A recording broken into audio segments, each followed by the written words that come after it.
Hello, good evening to Sir Rahman Sharif. I'm J. Surya Subramaniam. So today I'm going to present for our assignment 2 of cross-culture management, and moving on to the first slide, which is the introduction part. Leadership is a process of leading and controlling behavior and attitudes of individuals. Whether they are leaders in organization or teams, it is not solely tied to the formal authority, but it can be developed by anyone, such as even non-professional individuals. Effective leaders can make a tough decisions, set examples, set goals, offer resources, and possess traits like confidence, communication skill, and creativity.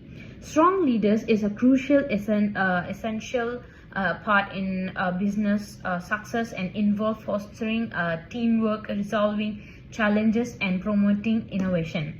Moving on to the next slide, which is the objective and importance.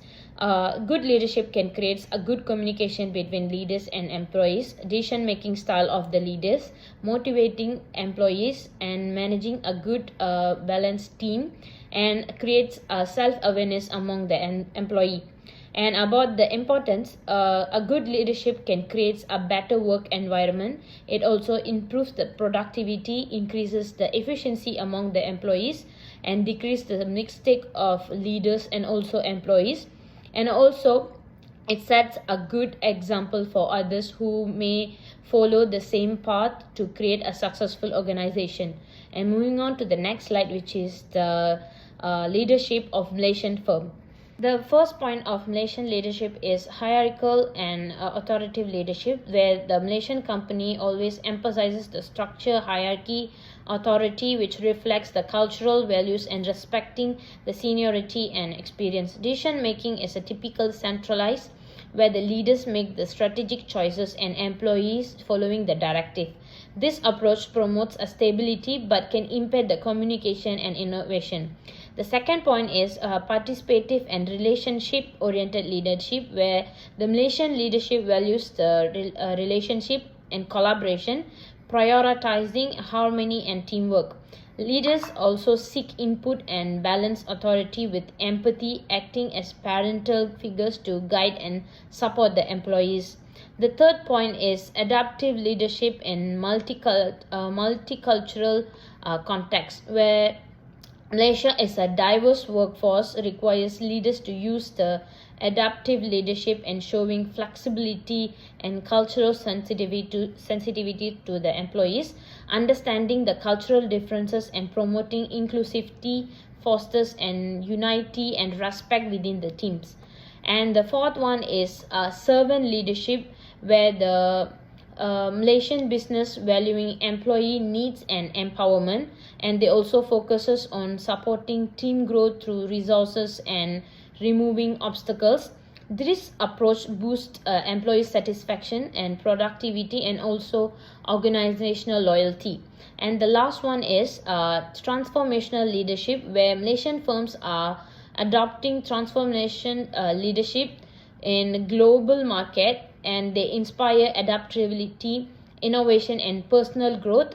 Industries like technology, finance, and manufacturing are embracing this approach to stay competitive, and they also fosters a proactive work environment which encourages the employees' initiative and support ongoing development. Moving on to the next part, which is the leadership of British firms. The first point is transactional leadership with focus on accountability, where the British firm refers to focus on efficiency, structure, and accountability, which emphasizes clear roles, rules, and targets with established policies and protocols. This to maintain the high performance and consistency, especially in finance, manufacturing, and law industries. The second one is participative and inclusive leadership, where the British corporate culture now stresses participate and inclusive leadership, valuing the diverse perspective, where they actively seek input from employees to promote share responsibility and open communication. This is crucial in Britain's multicultural workplace, where they understand the various culture backgrounds is essential, and the British companies aim to foster a collaboration to encourage innovation and build cohesive teams. And the third one is transformational leadership with a vision for innovation, where it becoming more prevalent in British firms, especially in technology, which create industry and consulting. Leaders who prioritize inspiring employees by setting a vision for growth, promoting adaptability. This style encourages the creativity, changes, continuous improvement to stay competitive in the global market. And the fourth one is servant leadership with a strong emphasis on ethical standards, where the British government leaders prioritize employee well-being, fostering growth and loyalty. This approach in common sectors like healthcare, education, and leading to high employee satisfaction and commitment. And the fifth one is adaptive and flexible leadership in a diverse workforce, where the United Kingdom companies with a diverse workforce is to adjust communication, embrace inclusivity, and values diverse talents. This is the approach to common in multinational companies and fast-paced industries.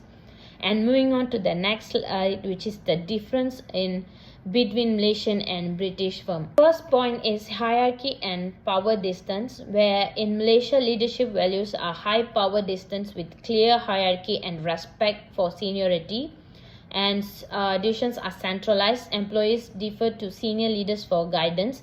But in Britain, leadership operates with a lower point distance where hierarchy is less pronounced. Leaders are more accessible, decisions are distributed, and team members are encouraged to voice opinions and contribute openly in a collaborative environment.